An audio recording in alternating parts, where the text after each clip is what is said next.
Return, O virgin daughter of Israel, to these your highways by which you went.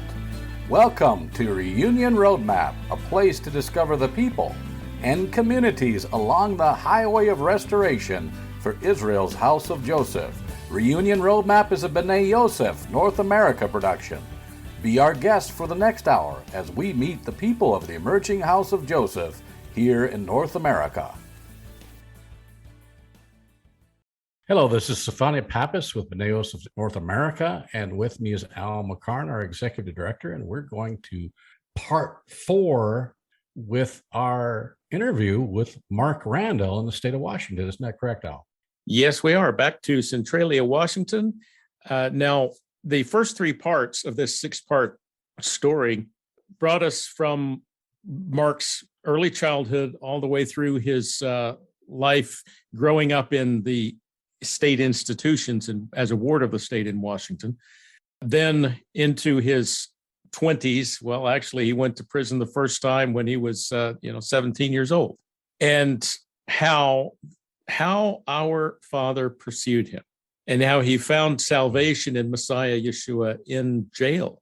So that's where we ended up with part 3 is he's out of jail, out of prison. He's been released to the custody of his mother. Life is turning up for him. And what he ended up saying is that essentially this salvation experience isn't the end of the story. It's really just the beginning of the story. So that's where we pick this up. Mark tells us what happens from his mid-20s on. In this segment, you're going to hear some shocking things. And you might be saying, wait, how can a Christian do that? Well, good question. We might say that for every one of us. You know, I've heard a good friend of mine once, in speaking something of his testimony, mentioned that some sins are fashionable and it's okay to talk about them in public. That doesn't make them any less sinful and even abominable to our Father. But there are others that you don't talk about. Okay, so Mark dealt in drugs and other things, and obviously a criminal in the eyes of the law. But what things do we harbor in our hearts that make us, in a sense, a criminal in the eyes of our Heavenly Father? So that's what we're going to hear Mark Randall wrestling with in this 4th part of his testimony. And I do assure you there is a good ending, but what makes it so stark and so real is that Mark went through the gutter, the sewer, it was really rough, but God did not leave him or forsake him, even though our brother Mark Randall was doing his best to leave and forsake the Heavenly Father and all those he had brought into his life. Well, I think of an interesting thought that I had was that a righteous king in the Bible murdered his commander. Yes, David conspired to slay one of his mighty men, Uriah the Hittite. Wow, but God stuck with him. Why? Same reason he stuck with Mark Randall. Yep. And that's something that you should think about as you listen to his story and ask that question. What is it that might cause the Father to forsake us completely? And what is it that causes him to stick with us? So without further ado, let's go on up to Centralia, Washington, and continue the story of Mark Randall.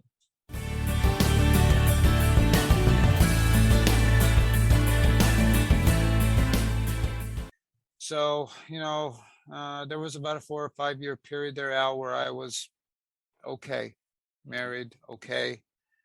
And then I just I felt myself not being able to maintain this kind of life anymore. I felt like I was faking it, that it wasn't working. I was working in the farm, in an orchard there in Yakima. I wasn't making any money, just like, yeah, this isn't going to work for me. So I decided I needed to go do something. And I didn't want my kids or my wife around when I did what I was going to do. And so I left my wife, left my kids, decided to go back to Seattle, and a life of crime with more intention, though. It wasn't just on escape anymore, committing petty crimes. I actually went at it full force. So I was probably worse off than I had ever been by a long shot. I became much more clear on the focus of making money. And I knew God was with me, though, even in that, oddly enough.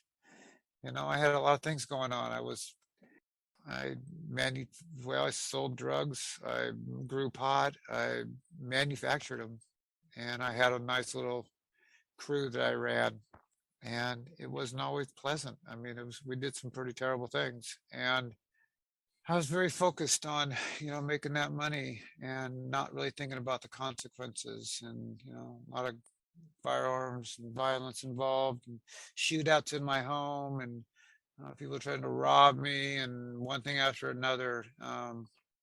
And it was obvious to me that the Lord was with me, but He wasn't helping me by any means. I was just aware that God was there. But I had this problem, like I said, this conscience problem. Mm-hmm. I couldn't shake it. I knew in order to be a good crook, like you got to let that go. you can't be worried about, how people are affected by what you're doing. Yeah. So in 1992, I got busted. So my group of people, we manufacturing meth on a large scale for a lot of biker gangs up and down the coast, and there was no way out. Once we got into that position, there was no way out of it. They weren't going to let us stop. So I got pulled over, and I got pulled over once with a guy in the car. I was thoroughly addicted to cocaine, and I kept my dealer with me when I'd go on my little binges. He would just sit here. That's it. You go do runs when I needed you to go get me drugs. So we were in the car. I got pulled over. We were in the car, and I had told the guy, I was in the passenger seat. He was driving, and I told him when we get out of the car, the cops were behind us, and I said, when you pull over, get out of the car and lock the car. I had firearms in there. I had, an enormous amount of money and drugs. And I asked him to throw the drugs away out the window. He did not throw the drugs out the window. So we pulled over. As it turns out, he had gotten arrested earlier in the day and had agreed to set me up. I did not know that. So we pulled over, cops surrounded us. And I got out of the car, I locked my car, and I realized right away I'd forgot my gun, because that was the way I was going to go out. They weren't taking me back to jail. And right away I was like, oh no, I forgot my gun. And anyway, they tackled me, they arrested me. And I had a lot of money though, so I was able to afford a good defense. And it took them a number of years. And finally, after a long, drawn out stories, they sent me back to prison, back to Walla Walla Penitentiary. So it wasn't over. Like I said, this journey doesn't just stop, because you cry out to the Lord. God doesn't hit you with a magic wand and all of a sudden everything gets better. And actually, like I said, mine got worse, Al. But I didn't have a relationship with the Lord that was out of obedience. I was not obedient by any means, obviously. And I just feel like God had all this mercy and grace for me, though. And even through all these things that I was doing terribly wrong. And when I went to Walla Walla this time, it was different. My frame of mind was different. I made plans for when I got out. I actually formulated some business plans. I didn't get wrapped up in the prison life. And I'm older. So I'm in my 30s. I'm not a kid no more. So it's a little different. I knew a lot of people in the system because I grew up with them. And plus, some of my hoodlum friends from the streets were in there. And I'd made plans when I got out. Made plans. Me and a friend, we were going to go to Alaska. We were going to get a job on a fishing boat up there. And we were going to come back. We were going to work for, 4 or 5 months. We were going to save up all this money. We were going to come back. We were going to do a major 1,000 plant outdoor marijuana grow operation. And then we were going to, retire. And so I did my time there in Walla Walla. I went home, and I was up on this mountain where I used to go to pray, read my Bible. And I was up there with a friend of mine who was a preacher. He was a pastor, and he was talking to me. and I wasn't listening to him. I had a checklist I was going through in my head. Got to go do this, got to go do that, got to go do this, got to get that in order. And all of a sudden now I heard this thing. It said, he just said, change of plans, son. And it was really, what was interesting about that, because I wouldn't say I ever heard the voice of the Lord before, but that was clearly the Lord. And that's all he said, change of plans, son. And what was interesting about that out was the way my body responded. It's like, okay, all right, that's it. All those plans right out the window. What am I going to do now? I don't know. We'll see. Change whatever the plan is. So I went and got a job, and I started I guess you could say, it was about reprogramming my brain. That's what I had to do. I had no value of a dollar because of all the money that come to my hands and the way I'd lived. So I got a job cleaning houses, and that's a lowly position, but that's what I did for a number of years. And then I started a carpet cleaning business, and I just kind of kept going from there and there, working hard, trying to get, trying to become, I guess, normal in some sense. I wasn't really thinking normal, just a productive person in society, non-criminal, right? Not a bad guy. And that went for well for a while. For a while, that went well. But I was doing things on my own. Again, I'm not asking the Lord for help. I'm not asking God for help. I know He's there, but I'm really working out all these things on my own. And I think to some degree, God honors that. But again, I'm the one putting all these things together. And it went well for about a decade. And then slowly things start sliding, right? Things start changing, I mean, you can only, how long can you actually do good on your own? I don't know. But it lasted a while for me, and started slowly shifting back into a weird frame of mind, and ended up getting hooked back up with my dad, who lived in Closine, over in the Hoods Canal. And that was weird, getting involved in his life again. But there was always that need, right, to want to have a dad, parents, and he hadn't changed, though. So in that interaction there, I had met a girl in Quilcene, moved in together. Things were going well for a while, but then all of a sudden, it's like, here I am, I'm doing drugs again. My girlfriend's doing drugs. Everybody's working for me. I'm cutting trees. Now I've had a tree cutting business where I cut specialty woods, maple and alder and stuff. And everybody's just doing drugs. It's just, yeah. And I remember, so some friends of mine that I grew up with there in the local town of Quilcene, I'd known. I went to school with their dad early on, came to me one day and asked me if I would buy some wood that they had cut. They were going to cut a figured maple tree. And I'm like, yeah, sure, I'll buy it. So they cut this tree, and they brought it to me in pieces, and they had cut it all wrong. They turned an $80,000 tree into firewood. And I was just like, I can't help you. And they're like, well, I know how much work they put into it. So they asked me if they, what can we do? I said, well, take it out we had a local mill there in Quilcene. So take it out to the mill. And they had a permit of mine on file. I said, run it through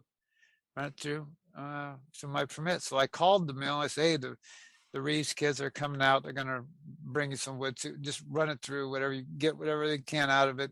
Use my permit, because you had to have permits to cut maple. It's a protected tree, just like cedar. And they did, and they took it out there. As it turns out, 2 years later, the Forest Service, federal marshals, and the sheriff showed up my door, arrested me. As it turns out, that tree, they cut it out of the national park. Uh-oh. Yep. And at the time, I had been reestablishing a relationship with my mother as well, too, to find out she had terminal cancer. And we were getting along real well. It was a good reconciliation of relationship. but I knew it was going to be short-lived. I mean, we didn't know how long she had. She had ovarian cancer, which is, there's no fix to that. And yeah, so now I get charged. I get charged with this crime I didn't even do. I knew, well, I had involvement in it. I mean, they did ask me to go out and look at the tree that they were cut down. I did go out and look at it. I actually marked it out when they cut it down. I marked it out where to cut it. It didn't dawn on me though that it was a national park. I didn't think about it, but it was. And so they charged me, and so now I've got federal charges against me, and the feds don't play. No. It's serious. They wanted me to plead guilty, and I told them I would not.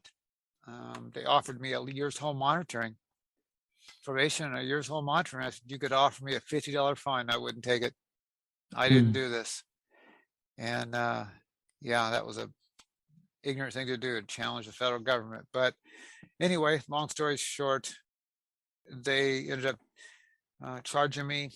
And I remember one day I was in the shower. That's where I often spend a lot of time talking to God in the shower. I'm just like, God, how is this going to get better? How am I going to get out of this? And the Lord really showed me, you're going to jail. I'm like, no, we don't have to do that.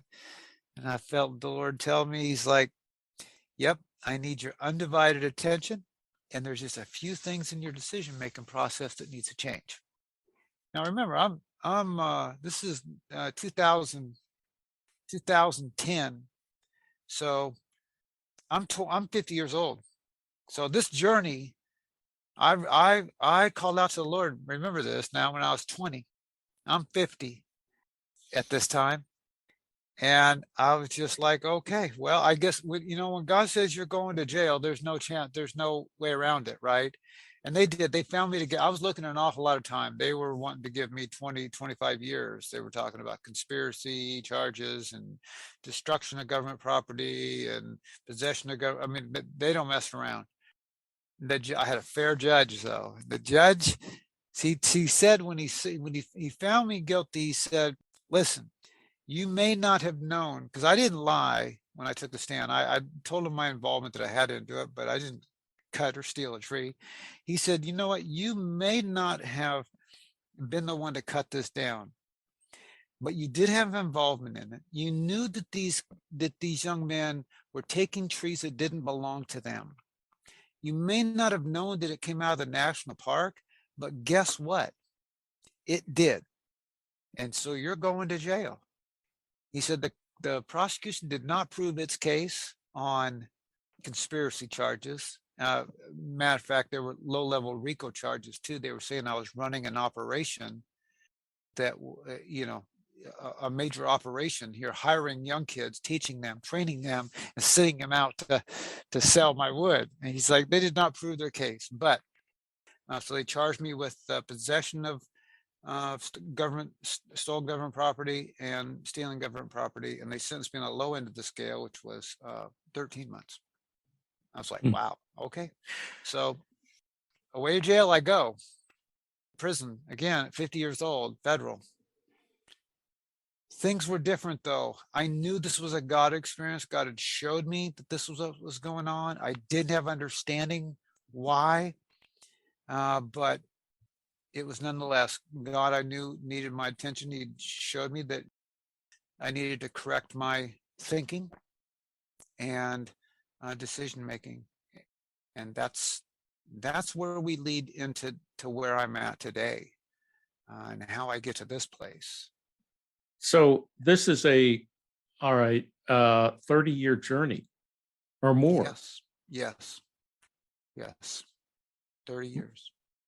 Mark, you're not the first person I've heard who's had a tremendous journey like that, decades long. Yeah. Of the many things that amazed me about your story, perhaps the key one is this: God pursued you.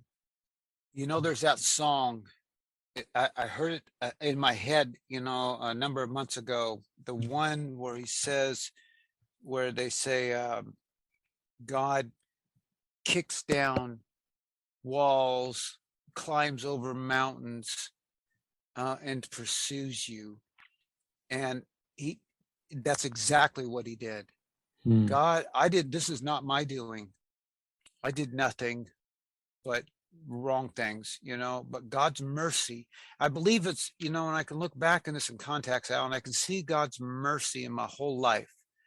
A lot of things, I didn't do anything honestly, but be born to the wrong dad.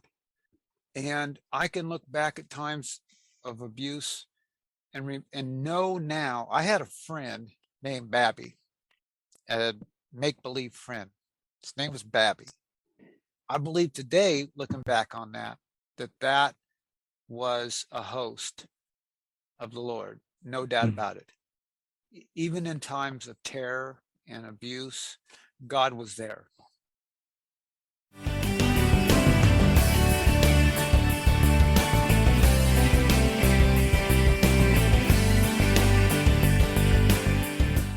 Here's Solomon Lopez singing Create in Me.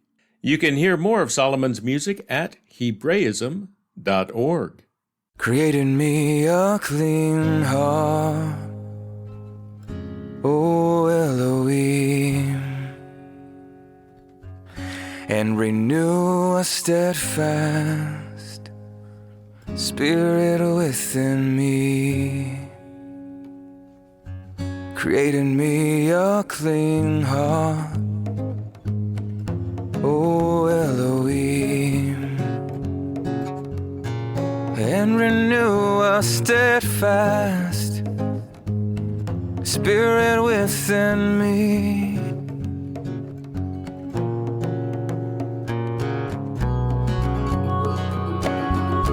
Let me hear of your joy and gladness. Please don't go. Wash me, oh yeah, whiter than the snow.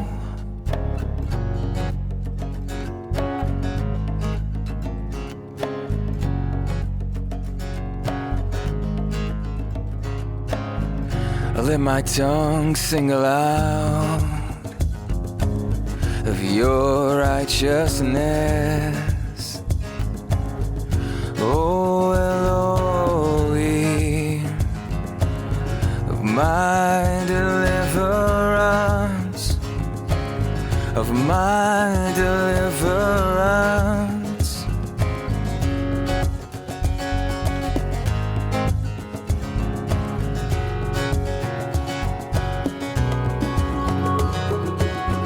Let me hear of your joy and gladness. Please don't go. Wash me, oh yeah, whiter than the snow.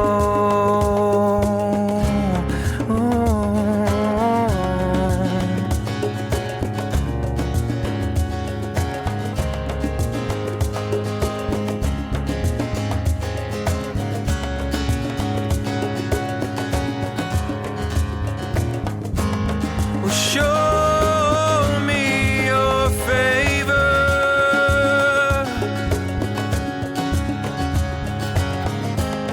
Oh, show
Shalom, everybody. Welcome to the Midrash portion of Reunion Roadmap. This is David Jones. With me today is Barry Phillips. Shalom, brother. Shalom, David.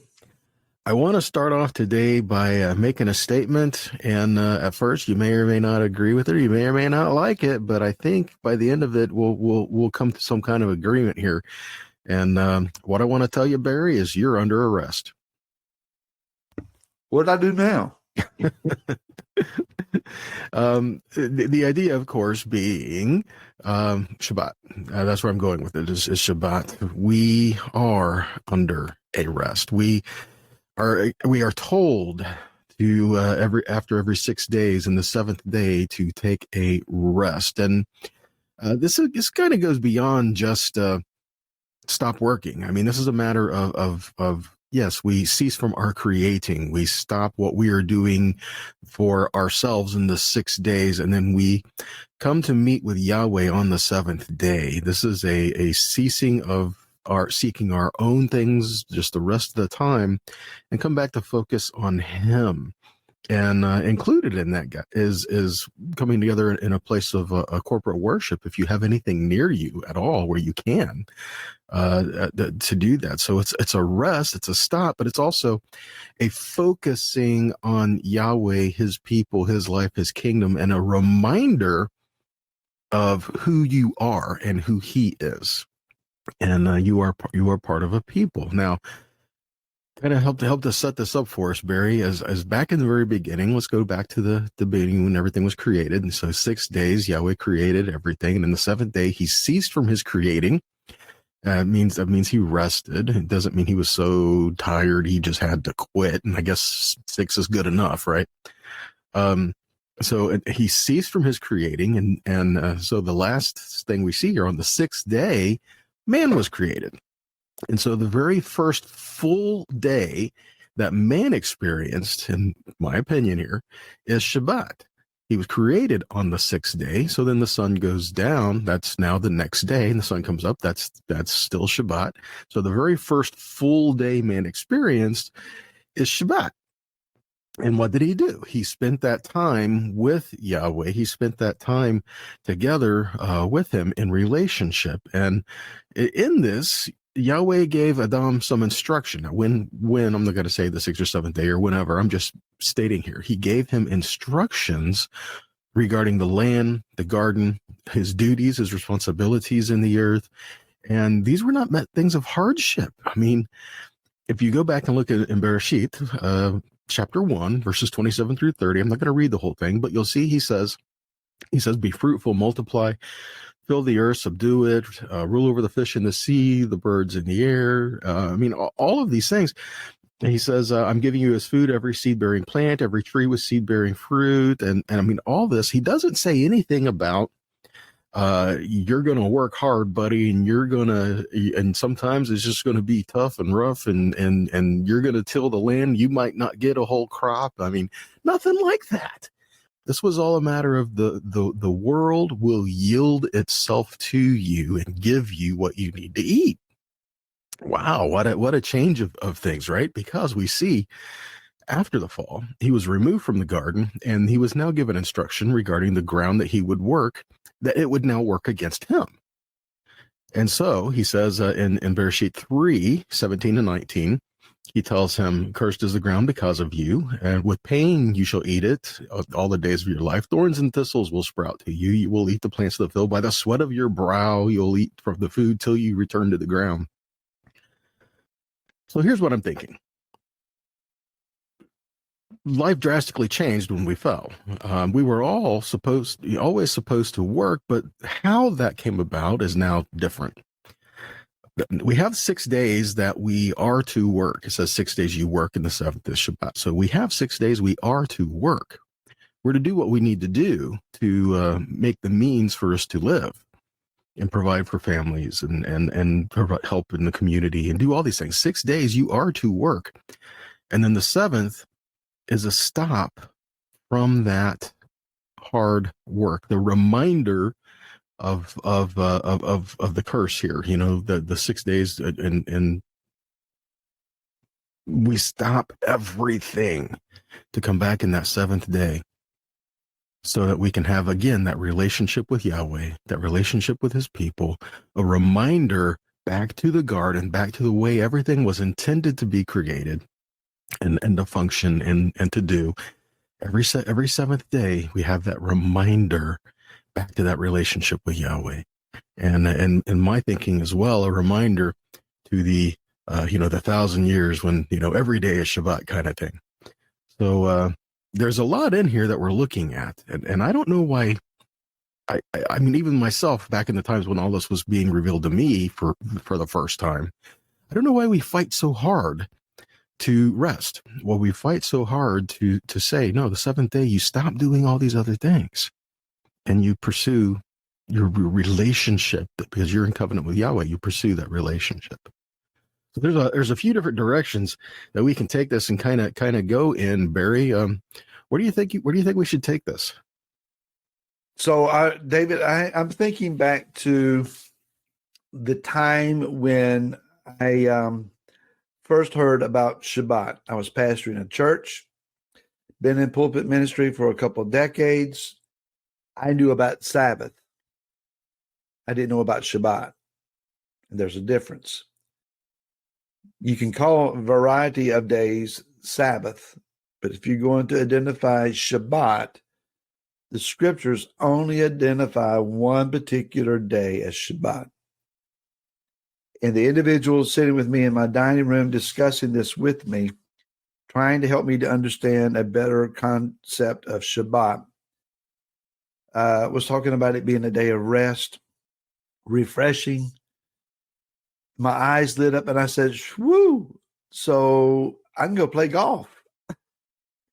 Like, no, it's not for your pleasure and your entertainment per se. It's for your time to encounter the Most High One. On the other side of that coin is my wife, Laura, was struggling initially to not be up and cleaning the house. It was hard for her to justify being still. And I don't mean just sitting there and not doing anything. It's, I want to run the vacuum cleaner. I want to wash the dishes. She wanted to do what she always does, but it's the setting apart of the day for a different purpose. I have also come to understand at a deeper level, David, that when we enter into Shabbat in a more soul level way of thinking, it's not just that Shabbat is an additional Shabbat to what it was last week. We had a Shabbat last week. We're going to have another one this coming week and another one in the week after that. It's actually the original Shabbat in which Yah rested is a spiritual day that is still in existence. And we cease from our weekly labors to go back to the original Shabbat and rest with him. The day that we encounter on the seventh day, it's not just at the end of the week. It is the pre-existing, continuing day of rest that has been here since creation. And it is a place, Shabbat is not something then that you do. Shabbat's not something you don't do. It's a place or a spiritual, it's not even a spiritual time. It's a spiritual existence that you step into if you're willing to take it to that level. Otherwise, we can say, well, Shabbat is about keeping the rules of don't do this and don't do that. And, my observance of what I don't do means it's Shabbat. No, it's more than that. It's about the encounter. And more often than not, I think we fail to take it to that level. I like how you say that, because it puts the emphasis off of don't do this and it changes it to do that. And the thing that, like we're saying, it's not so much about what you do or don't do, even though it kind of is, but that's not the emphasis. The emphasis is, I'm going to meet with Yahweh today. I'm going to have this development of relationship with him. We're going to deepen our relationship, deepen our connection. I'm going to learn about his heart, his ways, and his character, and how these things are revealed to us, so we can continue and give us strength and encouragement in the 6 days that we've been through and that are to come. I think this is why Hebrews 4 tells us, so there remains a Shabbat rest for the people of God. For one who has entered God's rest has ceased from his own work, just as God did from his. And then it says, let us therefore, verse 11, let us therefore make every effort to enter that rest, so that no one may fall through the same pattern of disobedience. Yes. This kind of alludes to the idea where if we are not willing to enter into that rest with Yahweh, then we're going to end up not caring what he wants for us, and we're going to do our own thing, which is disobedience. Yes, it is. We're going to walk away from his ways to try to develop and pursue our own, which ironically, or not, is contrary to what Yahweh is asking for us. So this reconnection with Shabbat keeps us focused on covenant, keeps us focused on Yah, keeps us focused on the spiritual things, like you were saying. It's not about a day to pursue and seek. Oh, by doing my own pleasures, this is what relaxes me. Here's the thing that's interesting. I don't think it's about relaxing. It's about resting, and I think there is a difference. Like the scripture doesn't say relax in him.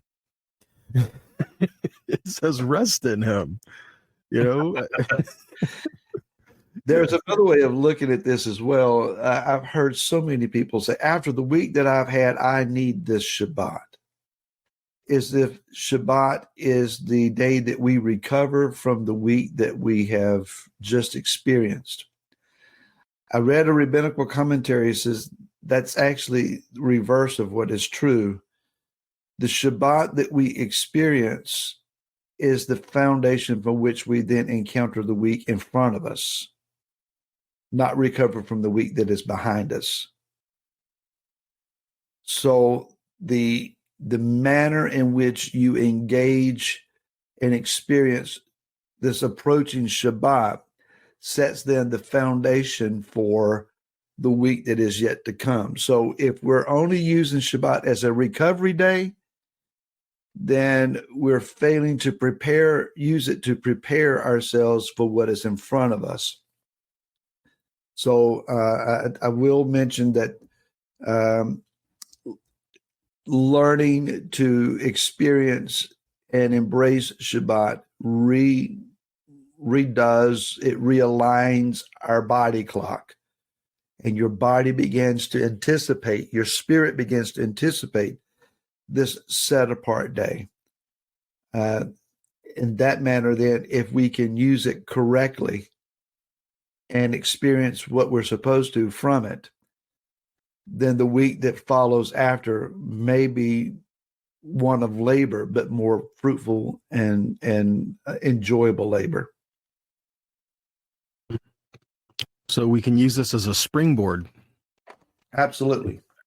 To kind of propel us into the week ahead, instead of being looking at the week ahead and with a drudgery going, oh no, here it comes, it's the first day of the week, oh no.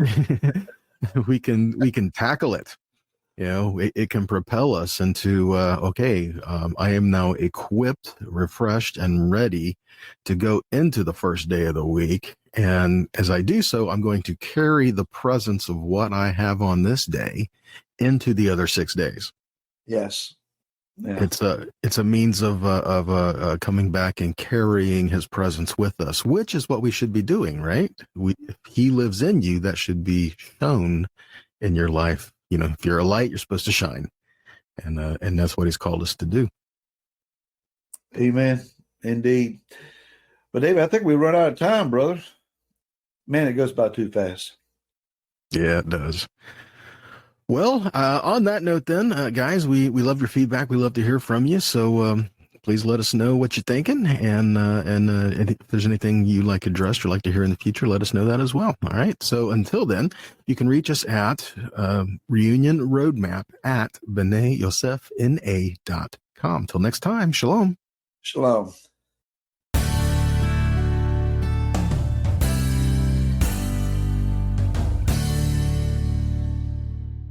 From her album Comfort, Comfort My People, here is Kelly Ferrari Mills singing Rest Now. Available at doorkeeperministries.com.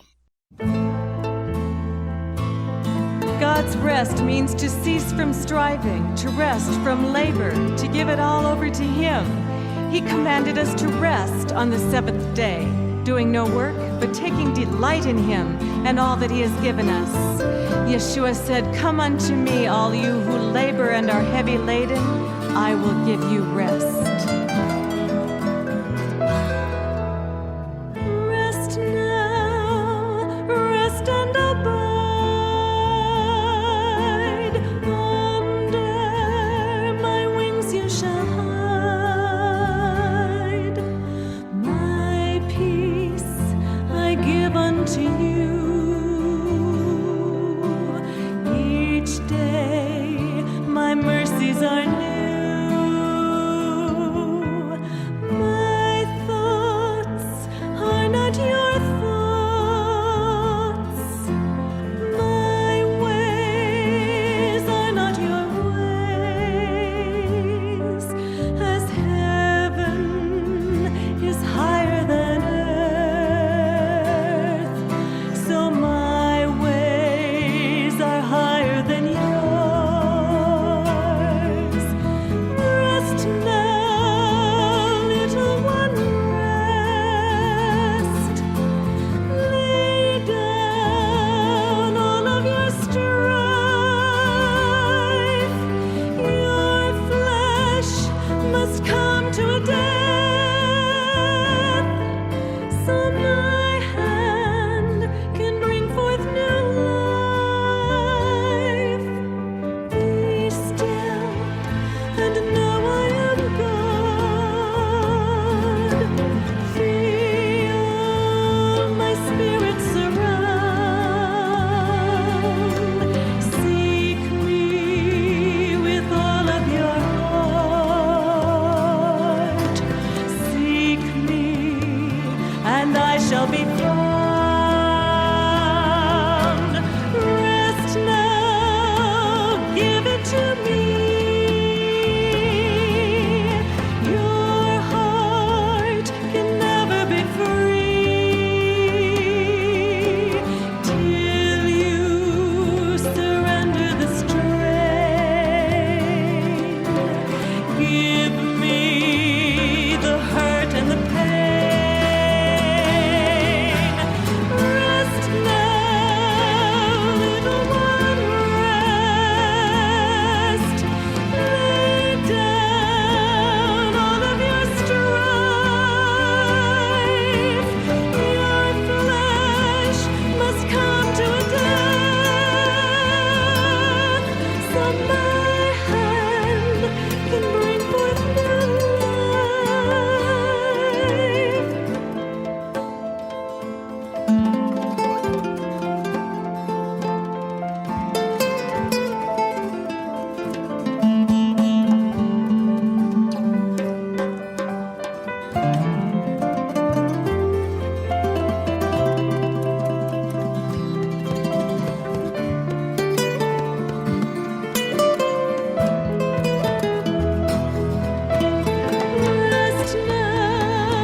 Well, the theme of the music and the midrash that we've just heard is Shabbat. And I like the title that Barry and David chose, Under a Rest. Stefania, what I'm getting from this midrash is a whole new look at Shabbat. And as they said, we enter into Shabbat often with the thought of, this is the Sabbath. We get to recharge from the week. And as Barry said, when he first came to understand what is Shabbat, he thought, a day of rest, that means I can go play golf. Well, no, not necessarily. But I will confess, I have entered into that same line of thinking. So what I got out of this midrash is a call to a greater level of commitment to our King. When he gave those commandments about the Shabbat, and when he said in the first chapters of the Bible, the seventh day I have set apart as holy, what he meant is to invite us to enter into that with him. And I like the way that our elders put it. It's not like every Shabbat is brand new. No, it's like entering into that which he established from the very beginning. Of course, our brother Solomon Lopez is singing about that in his song Created Me. And then Kelly Mills is singing about it as well with Rest Now. That's the call of the Father saying, this is what I want you to do. And as we have heard what our brother Mark Randall was saying, it does seem to me that these things tie together. But before I share my thoughts on that, I want to ask you, Stefania, if you have any thoughts on how this all ties together.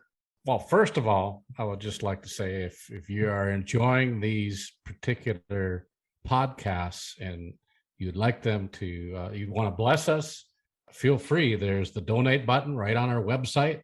Go ahead and do that. But Shabbat is that special time, just like in this midrash where they're talking about we are actually kind of being transported back into that moment in time at the very beginning of that first Shabbat. And think about that. If that is not a profound thought, that we are actually being transported back in time to that beginning Shabbat, each of that seventh-day cycle, that's happening all the time. It's a difficult concept for us to understand. Yes, indeed. It's the same neighborhood of the connections that our Jewish brothers and sisters have when they're enacting the Pesach, the Passover, every year. They're telling the story as if we ourselves are the ones being delivered out of Egypt. Yes. That is, I believe, the right way to look at this, because our eternal God declares the end from the beginning. Why is that? Because time is his invention. He's not bound by it. Everything is now, and everything is past, and everything is future, all at once with God. We can't understand that, but we can understand that his times are now, always. Before we wrap this up, I do want to say something about Mark's testimony and how I see that this connects. What we've found in Mark's story from his 20s and 30s into his 40s is running from God, and still the God who redeemed him is calling him to a higher level and a deeper level of commitment, of sanctity, of holiness. Well, you can't be more holy than our God has made you holy, because he's set you apart. But to live that out, being transformed into his righteous vessel, that's the process that takes a lifetime. And what David and Barry are saying here, talking about Shabbat in the way they have done, I believe, well, for me, it did say you need to get more serious and reassess your relationship and your commitment to your Redeemer. And that's the same process that Mark has been walking out and what he related to us. For him, it took prison time to come to that wake-up call. What is it going to take for us? And with that, we will have to bring this show to a close and continue again next week. On behalf of Stefania Pappas, Barry Phillips, and David Jones, this is Al McCarn. Thank you for joining us. Shavua Tov. Thank you for joining us on Reunion Roadmap, a production of B'nai Yosef North America. Please come back next week for another visit. with the people of the emerging house of Joseph here in North America.